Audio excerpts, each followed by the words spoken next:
Imagine arresting someone who seems like just another ordinary suspect, until you realize they're far from it. In a quiet town, two cops make a decision that will haunt them within minutes. What happens when the truth about this old man turns everything upside down? And why does the arrival of the FBI change not only their lives but also how we see justice itself? The sun hung low over the quiet suburban streets of Maplewood, casting long shadows across the pavement. It was a town where nothing much ever happened, just the occasional noise complaint or misplaced pet report. But today, something unusual stirred beneath its calm surface.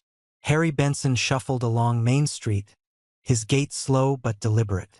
At 72, he carried himself with a quiet dignity that seemed out of place among the hurried shoppers and buzzing neon signs. His weathered coat hung loosely on his frame, patched at the elbows and faded from years of use. A cap shaded his face, though not enough to hide the deep lines etched into his skin, lines earned through decades of hardship, service, and survival. He paused outside a small convenience store, glancing around as if searching for something or someone. Inside the store, officers Matthew Riggs and Bernie Cole leaned casually against the counter, sipping coffee provided by the grateful shopkeeper. They weren't exactly busy today. Their primary task had been breaking up an argument between two teens over a stolen skateboard. Still, they liked to keep visible, letting the townsfolk know they were present. Their radios crackled intermittently, filling the silence with bursts of static and distant dispatch chatter. "Hey, check this out," Bernie said suddenly, pointing toward the window. Outside, Harry stood motionless, staring intently at the storefront display.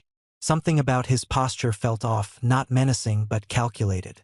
Matthew squinted, scratching his stubble jaw. "What's he doing? Just standing there?" Bernie shrugged, setting down his cup. "Dunno. Let's find out." They stepped outside, boots clicking against the sidewalk as they approached him. Up close, Harry looked older than either officer had initially thought. His hands rested lightly in his pockets, and his expression remained neutral, almost serene. For a moment, neither man spoke. They simply studied him, sizing him up. "You lost, buddy?" Matthew asked finally, his tone clipped but not unkind. Harry turned to face them, tilting his head slightly. "No, son. I'm right where I need to be." His voice was steady, with a faint gravelly edge that hinted at years spent shouting over gunfire and roaring engines. The officers exchanged skeptical glances. There was something unsettling about the way he spoke, not aggressive but confident, as if he knew more than he let on. "Well, mind telling us what you're doing here?" Bernie pressed, folding his arms across his chest. "You've been standing here for 10 minutes. Harry hesitated, his gaze flickering briefly toward the store before returning to the officers. "Just observing," he replied evenly. "It's important." "Observing what?" Matthew demanded, growing impatient. "This ain't some spy movie, old-timer. Either tell us why you're loitering, or move along." A flicker of amusement passed over Harry's face, gone so quickly it might have been imagined. "If only it were that simple," he murmured under his breath. "What did you say?" Bernie snapped, stepping closer. "Look, we don't have time for games. You causing trouble, or what?" Harry sighed softly, shaking his head. "No trouble. Just watching." But the officers weren't convinced. To them, Harry fit the profile perfectly. An elderly man, unkempt and alone, hanging around outside a business without explanation. When they noticed him reaching into his coat pocket, their instincts kicked in. "Hands where we can see 'em," Matthew barked, hand moving instinctively to his holster. Harry froze, then slowly withdrew his hand, revealing nothing more than a crumpled receipt. "Relax, boys," he said calmly. "I'm not armed." Bernie snatched the paper from his fingers, scanning it quickly. "What's this? Proof of purchase for a pack of gum? Real suspicious stuff, huh?" "It's not about the gum," Harry replied cryptically, his eyes narrowing slightly. "You'll understand soon enough." That was the last straw. Between his evasive answers and odd behavior, the officers decided they'd seen enough. With little ceremony, They cuffed Harry and escorted him to the squad car, ignoring his protests. As they shoved him into the back seat, Matthew muttered, "Another day, another nut job." At the station, they dumped Harry's belongings onto the table during booking. A wallet containing a few dollars, a photograph of a young woman in military fatigues, and a tarnished silver badge tucked into the lining of his coat. Bernie picked it up, turning it over in his hands. "What's this supposed to be? Some kind of joke?" he scoffed, holding it up for Matthew to see. The badge bore no insignia they recognized, just a series of numbers and a phone number engraved on the back. Harry watched silently, his expression unreadable. "Probably fake," Matthew dismissed, tossing it aside. "Let's get him processed." Neither officer noticed the uneasy feeling creeping into the room, a sense that they were missing something crucial. Little did they know, their dismissal of Harry Benson would unravel far faster than they could have anticipated. The fluorescent lights buzzed incessantly overhead, casting a sterile glow over the small interrogation room.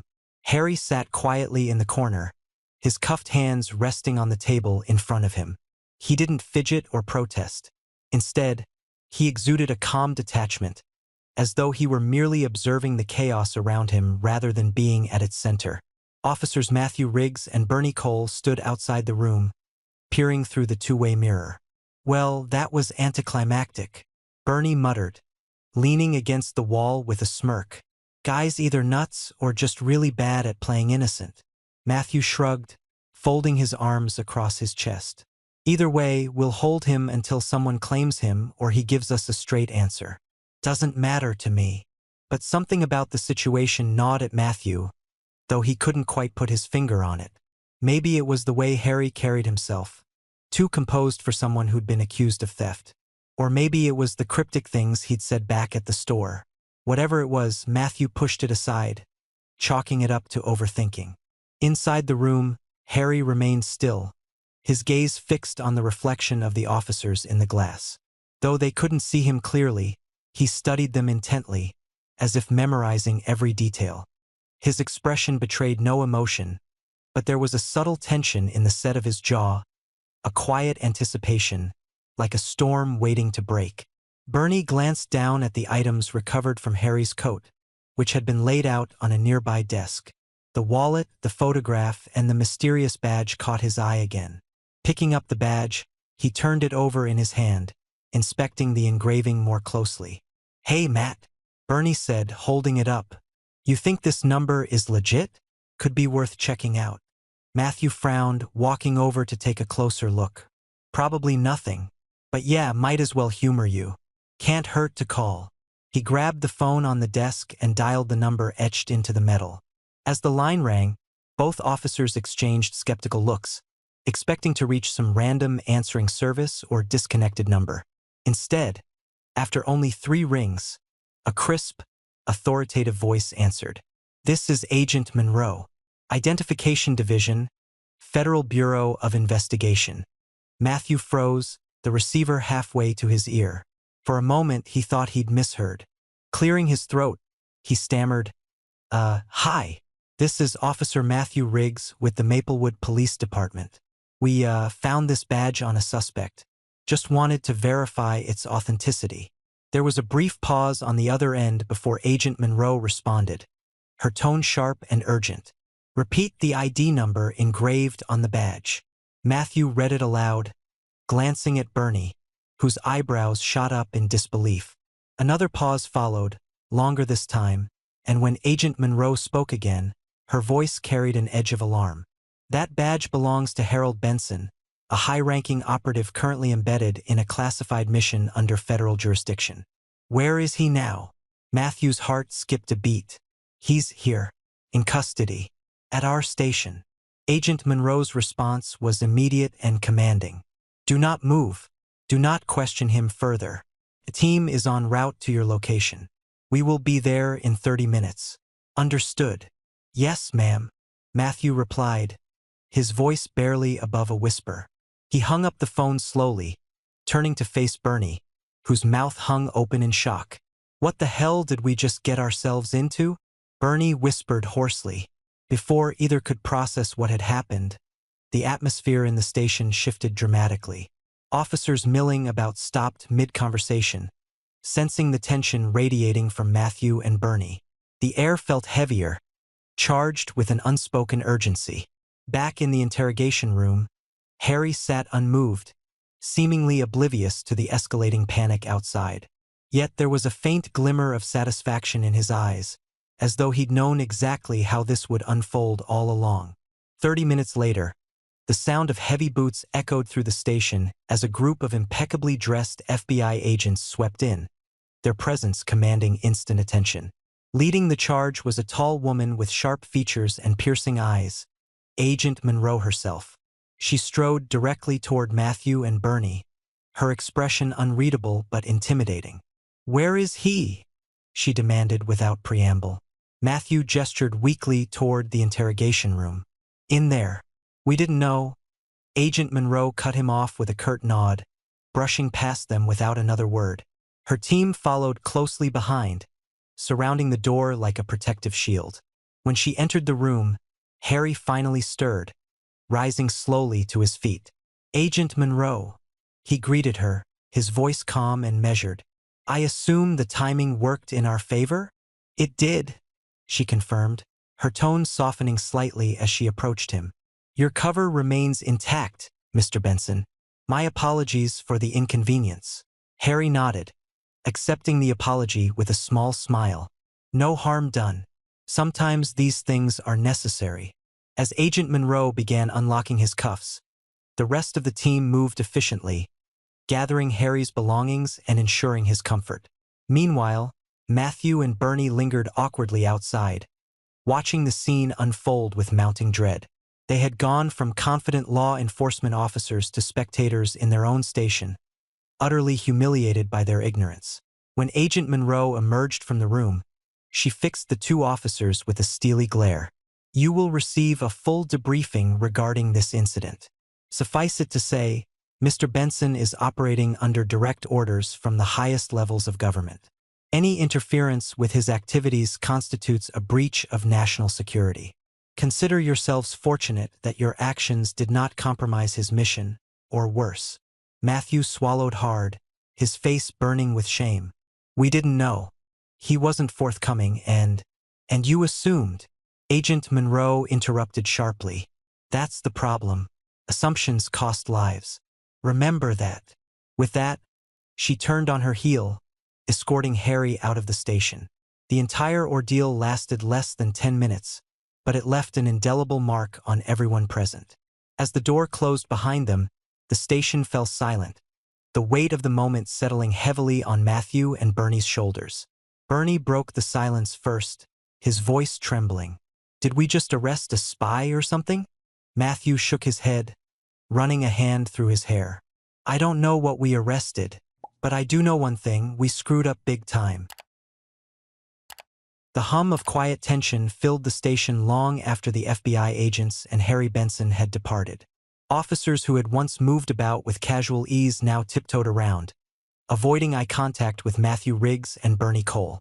The two men sat slumped at their desks, staring blankly at the paperwork scattered in front of them. Neither spoke, neither needed to. Their shared guilt hung heavy in the air like a storm cloud refusing to break. Bernie finally broke the silence, his voice low and strained. "So, what do we even say? Sorry for arresting a national hero?" Matthew rubbed his temples, exhaustion etched into every line of his face. "We don't say anything. What can we say? It's not like an apology fixes this." But it wasn't just the arrest that gnawed at them, it was everything leading up to it. The dismissive glances, the snide comments, the way they'd treated Harry as if he were nothing more than a nuisance. They hadn't seen him as a person, let alone someone whose life might matter on a scale far beyond their comprehension. And now, the truth loomed over them like a towering wave threatening to crash down. Their thoughts were interrupted by the arrival of Agent Monroe, who returned unexpectedly half an hour later. This time, she wasn't accompanied by her team or Harry. Instead, she carried a thick file folder tucked under one arm, her expression unreadable as she strode toward them. "Gentlemen," She began without preamble, dropping the folder onto the desk between them. You have questions. I'm here to provide answers, but only because Mr. Benson requested it. Matthew blinked, surprised. He requested this? Agent Monroe nodded curtly. Mr. Benson believes understanding is key to preventing future mistakes. Consider yourselves fortunate he's willing to extend such grace. She opened the folder, revealing a series of documents, photographs, and handwritten notes. At first glance, the contents seemed ordinary enough. Military records, commendations, mission briefs.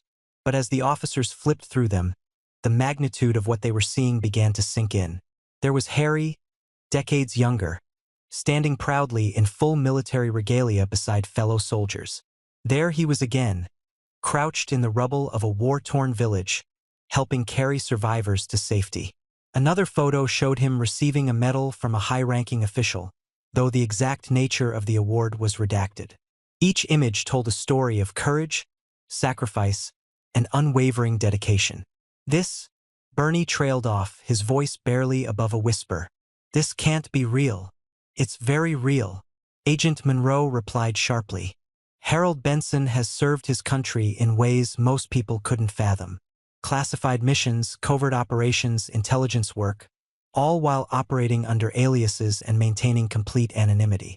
His service record spans 40 years, during which he saved countless lives and dismantled some of the world's most dangerous threats. Yet you dismissed him as a vagrant. Her words cut deep, striking a nerve neither man could ignore. Matthew leaned back in his chair, feeling the weight of her accusation settle over him like a lead blanket. He looked down at the photograph of Harry accepting the medal, his mind racing with questions. But why would someone like him still be working undercover? Matthew asked hesitantly. I mean, shouldn't he be retired by now? Agent Monroe's lips pressed into a thin line, her gaze hardening. That's classified. But suffice it to say, Mr. Benson's skills are unparalleled. When duty calls, he answers regardless of personal cost. Bernie frowned, flipping through another page of the file. And the thing at the store? Was that part of his mission? Yes, Agent Monroe confirmed.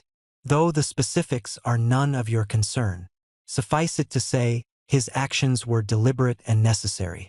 Your interference could have jeopardized months, or even years, of careful planning. The room fell silent again as the officers absorbed the gravity of her words. Every assumption they'd made about Harry had been wrong. Every judgment, every harsh word, they all felt like punches to the gut now. Matthew exhaled shakily, running a hand over his face. We didn't know. How could we have known? That's precisely the point, Agent Monroe said, her tone softening slightly but retaining its edge. You didn't take the time to find out. You saw an old man in a worn coat and assumed the worst. That kind of bias doesn't just harm individuals. It undermines trust, justice, and the very system you swore to uphold. Her words struck a chord, resonating deeply within both men. For Matthew, it was a stark reminder of why he joined law enforcement in the first place. To protect and serve, not to judge or condemn. For Bernie, it was a wake-up call, a realization that arrogance and complacency had blinded him to the humanity of others. As Agent Monroe gathered the folder and prepared to leave, she paused, turning back to address them one final time.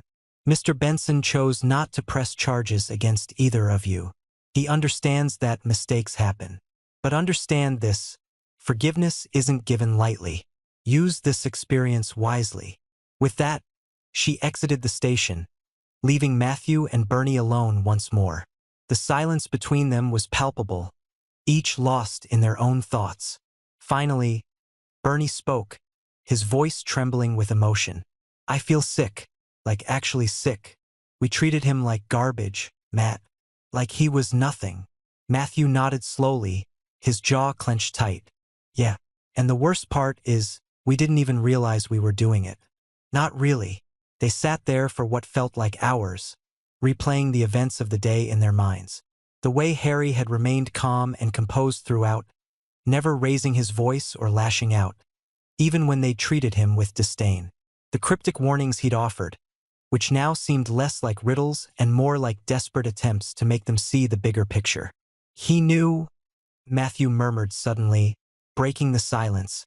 He knew exactly who we were and what we'd do, and he let us anyway. Bernie frowned, leaning forward. What do you mean? I mean, think about it, Matthew continued, his voice rising slightly. He didn't fight back, didn't try to explain himself beyond those vague hints.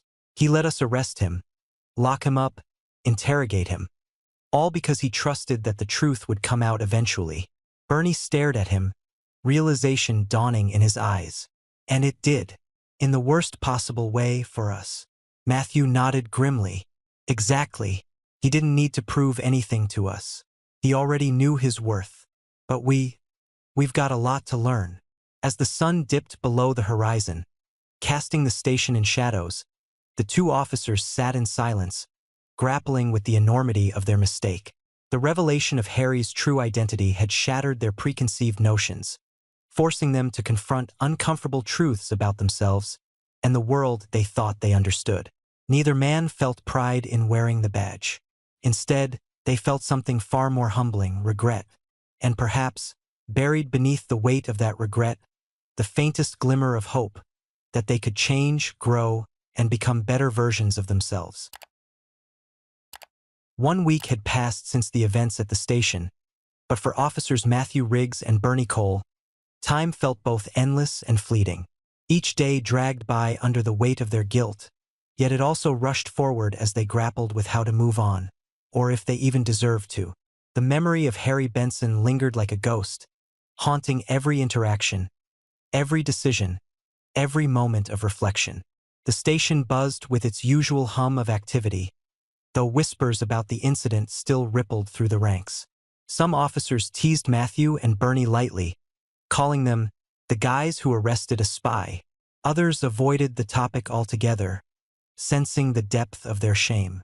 But no matter how others reacted, the two men carried the burden silently, unable to shake the image of Harry's calm, knowing eyes or Agent Monroe's cutting words. Then, one quiet morning, an envelope arrived addressed to the precinct. It bore no return address, only a single stamp marked with the insignia of the United States military. The receptionist handed it to Matthew without comment, her expression unreadable. He stared at it for a long moment before reluctantly breaking the seal. Inside was a small, circular object wrapped carefully in tissue paper, a challenge coin. Its surface gleamed faintly in the fluorescent light, engraved with intricate symbols and a motto etched in bold letters: "Respect earned, never given." Beneath the coin lay a handwritten note, written in neat, deliberate script. To Officers Riggs and Cole, I hold no ill will toward you for your actions that day. In fact, I see them as an opportunity for growth, for understanding, and for change.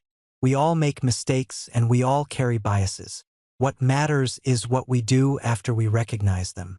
This coin represents more than my service. It symbolizes the values I've tried to live by throughout my life: humility, integrity, and forgiveness. Let it serve as a reminder that appearances can deceive, and true strength lies not in judgment but in empathy. May you carry this lesson forward, not just in your work but in your lives. Thank you for taking the time to learn who I am, and perhaps, in doing so, discovering something new about yourselves.